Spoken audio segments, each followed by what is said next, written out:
বিসমিল্লাহির রহমানির রহিম। আজ শুক্রবার পবিত্র জুম্মার নামাজ পড়লাম। জুম্মার নামাজ পড়ার পরে মসজিদ থেকে আজকে র্যালি মিছিল বার করা হবে। দিনের কাজ করার জন্য আহ্বান জানানো হবে।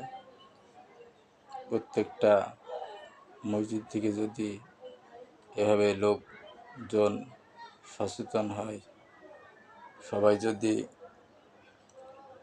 এভাবে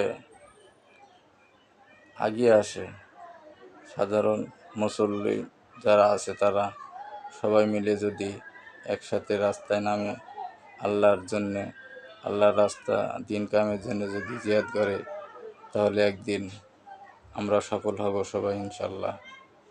আর